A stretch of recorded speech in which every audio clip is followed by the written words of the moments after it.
이런 치료 효과가 있을까요? 이런 방법 도움이 될까요?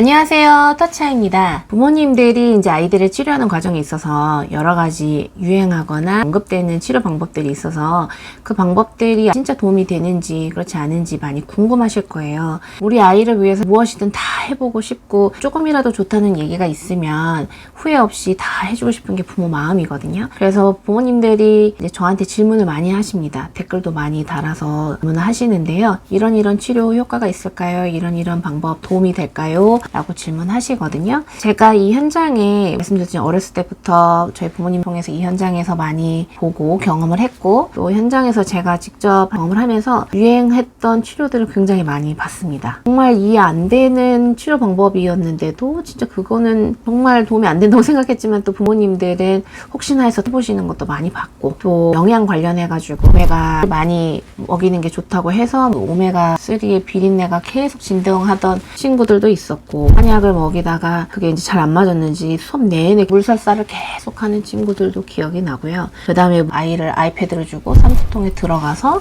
고압산소 치료한다고 얘기했던 부모님들도 많이 봤어요. 그래서 어떤 치료가 유행하다 없어지고 했는지 참 많이 경험을 했습니다. 부모님들 마음 너무 공감하죠. 부모님들은 뭐라도 경험시켜줘서 우리 아이가 좋아진다고 하면 뭐 돈이 아깝겠어요. 그쵸? 그렇지만 제 입장에서는 부모님들한테 최대한 시간 낭비, 돈 낭비하지 않을 효과적인 방법을 어떻게 잘 전달할 것인가 그런 고민을 늘 하고 있고요. 그래서 변하지 않는 치료의 핵심, 변하지 않는 치료의 기본에 대해서 좀 얘기를 해보려고 해요. 이야기 앞서서 다이어트를 한번 예를 들어 볼게요. 저도 젊었을 때 20대 때는 한참 다이어트를 많이 했는데 어떻게든 좀 쉽게 빠질까 싶어서 유행하는 약도 먹어보고 뭐 침도 맞아보고 한약도 먹어보고 저도 뭐 여러 가지 방법을 조금씩은 다 해봤던 것 같아요. 원푸드 다이어트도 하고 우유식초 다이어트 하다가 위 경련 와가지고 되게 아프고 이런 했던 여러 가지 경험들이 있는데 다이어트의 기본은 뭐예요? 다이어트의 가장 기본적인 핵심은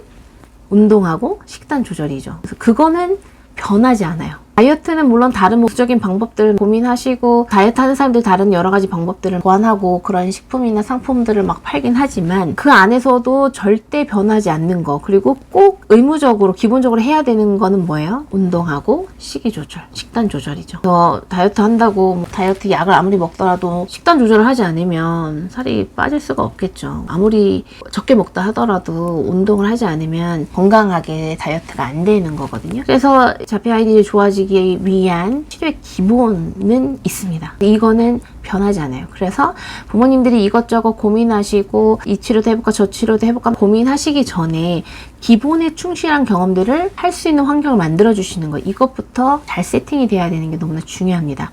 자, 치료의 기본이 뭘까요? 자폐성향 아이들이 자폐성향이 소거되기 위한 또 발달지연 아이들이 발달이 촉진되기 위한 기본적인 핵심은 바로 활발한 상호작용 사람들과 소통하고 어울리고 함께 상호작용하는 이 부분이 가장 본질입니다. 사람은 사회적 동물이에요. 사람은 혼자 절대 살 수 없어요. 사람은 사람으로 태어나서 같이 어울리고 소통하고 할 때 이 기본적인 뇌 기능들이 원활하게 발달하게 됩니다. 그래서 우리 아이가 혼자 노는 걸 좋아하고 사람한테 관심 없고 사람들하고 눈도 안 마주친다. 그러면 이 부분들 때문에 결국 여러 가지 발달상의 문제들이 생겨나는 거죠. 그러니까 사람들과 소통하지 않으니까 소통의 수단인 언어도 지연이 되고 사람들이 이 공간에서 무엇을 하는지 잘 보고 알아가지 못하기 때문에 상황인지도 좀 잘 안 되고 여기서 지켜야 될 질서 규칙에 대한 부분들도 잘 이해가 안 될 수 있어요. 아이들한테 가장 중요한 것은 사람들과 충분히 상호작용하는 거 의사소통이 활발한 거 이게 가장 기본입니다. 그래서 이 기본을 충실히 해 가실 때 우리 아이들이 소통에 필요한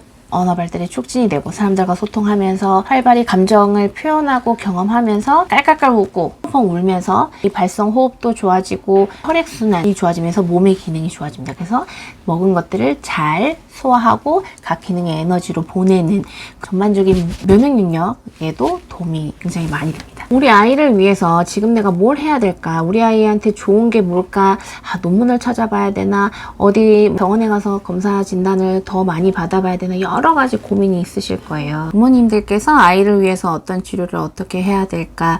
무엇을 내가 더 알아봐야 될까? 여러 가지 고민이 있으실 텐데 일단 지금 당장 한번 살펴볼 것이 내가 아이와 보내는 시간에 기본적인 것들을 충분히 충실하게 하고 있는지 한번 객관적으로 살펴보셨으면 좋겠습니다. 그래서 기본적인 것들을 살펴본 다음에 아이랑 상호작용하는 이 부분이 충분하지 않다면 지금 당장 먼저 해야 될 것은 아이랑 상호작용하는 시간들을 얼마나 잘 확보할 것인가, 어떤 놀이로 어떻게 소통할 것인가에 대해서 생각해 보시고, 잘 모르면 또 찾아서 공부해 보시고, 그래서 이 방향으로 먼저 우선순위를 두시는 게 가장 중요합니다. 이 기본이 탄탄하지 않으면 아이가 경험하는 것들이 이렇게 차곡차곡 잘 쌓여지지 않을 수 있어요. 이 기초가 되는 이것이 가장 중요합니다. 그래서 이 기초가 탄탄하게 될 수 있도록 매일 아이와 눈 맞추고 대화도 나누고 재밌는 놀이도 하면서 스킨십, 신체 접촉, 몸놀이 해주시는 게 가장 아이의 발달에 기초를 탄탄하게 해주는 겁니다. 세상의 모든 것은 기본적으로 바뀌지 않는 게 분명히 있습니다. 자폐성에 있는 아이들 또는 발달 느린 아이들의 치료를 위해서도 바로 변하지 않는 이